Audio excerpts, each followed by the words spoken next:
Days నుంచి మీరు promotions మొదలెట్టారు. అవును సార్. ఈ లాస్ట్ ఆల్మోస్ట్ 22 డేస్ 23 డేస్ అయిపోయింది. 2 days to go for the film. ఇప్పటిదాకా ఫిలిం ఏంటంటే ఒక సాఫ్ట్ ఫిల్మ్ అన్నట్టు ప్రొజెక్ట్ చేశారు. ఇప్పుడు ఆల్ ఆఫ్ సడన్ ఒక డిఫరెంట్ టర్న్ తీసుకుంది. అంటే ఈ స్ట్రాటజీ బ్యాడ్ స్ట్రాటజీ ఏమో కదా, అంటే లాస్ట్ మినిట్లో టర్న్ తీసుకోవడం. ఇది ముందు నుంచి కొంచెం ఎక్స్పెక్టేషన్ సెట్ చేస్తే మార్కెటింగ్ క్యాంపెయినే వేరేగా వెళ్ళేదేమో. అవును సార్, అది చాలా ఆనెస్ట్గా దాని సమాధానం ఏంటంటే సార్, ఫస్ట్ మేము స్ట్రాటజీ అయితే కాదు సార్, ఇది అనుకునేం చేయలేదు. ఇదేంటంటే ఫస్ట్ మేము మొదలెట్టినప్పటి నుంచి కూడా ఫస్ట్ సాంగ్స్ తోటి మనం పంపించాలి అనే ప్లాన్ చేసుకుని సాంగ్స్ పంపించాం ఫస్ట్ బయటికి. దాని తర్వాత ఈ క్యారెక్టర్ నేను నీర్జా ఫస్ట్ ఎప్పుడైతే స్టార్ట్ చేసాము ఈ సినిమా చేయడం, ఆల్మోస్ట్ 1 year ప్రాసెస్ ఇది.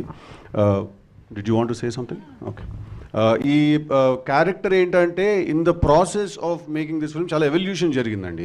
ఆ క్యారెక్టర్ని ఇంకా మేము అర్థం చేసుకుని ఇంకా ఎక్స్ప్లోర్ చేసి ముందుకు వెళ్తున్న కొద్దీ బాగా ఎవల్యూషన్ జరిగింది ఆ క్యారెక్టర్లో. సో ఇప్పుడు ఫైనల్గా ఏంటంటే ఆ క్యారెక్టర్కి ఒక షేప్ కుదిరిందనమాట. సో మేము కూడా ఏంటంటే దాంతోపాటే ప్రమోషన్ చేసుకుంటూ వచ్చాం. బట్ అదంతా పక్కన పెట్టేస్తే మేము ట్రైలర్ తోటే మేము ఒకేసారి బ్యాంగ్ ఇద్దామని ఒక ఐడియా మాకు ఉండింది. అందుకే మేము మన టీజర్ రిలీజ్ చేసినా కూడా దాంట్లో డిఫరెంట్ యాక్చువల్లీ చాలా వేరే టీజర్ ఒకటి కట్ చేసాం ఫస్ట్ మేము. కానీ we didn't want release that teaser, ఎందుకంటే ట్రైలర్ తోటి ఒకేసారి మనం క్రాష్ ల్యాండ్ చేయాలి ఈ క్యారెక్టర్ని ఈ సినిమాని అని అనుకున్నాము. అందుకే మీకు సడన్గా ఒక షిఫ్ట్ కనిపిస్తుంది ఈ సినిమాలో. బట్ హ్యావింగ్ సెడ్ దట్, మీకు ట్రైలర్కి ఫిల్మ్కి డిఫరెన్స్ ఏమి ఉండదండి. When you come to watch the film you will find ఇదే క్యారెక్టర్ కనిపిస్తాడు మీకు సినిమాలో, ఇలాంటి టోనే కనిపిస్తుంది. ఇందాక నీర్జా అన్నట్టు ఇంకాస్త ఎక్కువే కనిపిస్తుందేమో, మరి అది I don't know. Will see. And ఇంకొక question pertaining to your career.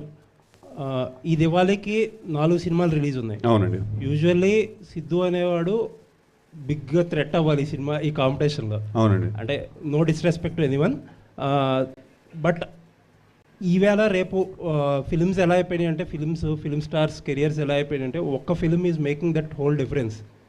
ఇప్పుడు మీకు జాక్ పడినట్టు ఒక సినారియో మార్చేసి, అంటే ఇంత గుడ్ వర్క్ ఇంత హార్డ్ వర్క్ చేసి కూడా ఒక్క cinema is it not frightening? అన్నీ క్యాలిక్యులేషన్స్ మార్చేసి ప్రతి సినిమాకి కేర్ డిఫరెంట్గా తీసుకోవాల్సిన అవసరం ఇంత ఒక ఫ్రైటనింగ్ సిచ్యువేషన్ కాదా ఇది?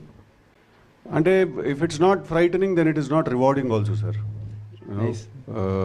రిస్క్ ఎంత ఉందో రివార్డ్ కూడా అంతే ఉంటుంది. ఒక సినిమా కిందికి లాగేస్తే ఈ సినిమా పైకి పంపించేస్తుందేమో.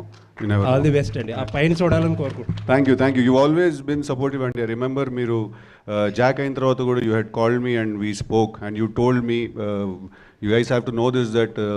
ఆయన నాకు కాల్ చేసి ఆయన చెప్పారు, సార్ మీలాంటి వాళ్ళకి ఫెయిల్యూర్ వస్తే మాకు కూడా చూడడానికి కాస్త బాధగా అనిపిస్తుందని he had called me and he had told me. Thank you so much. I remember that phone call అండి. థ్యాంక్ యూ అండి.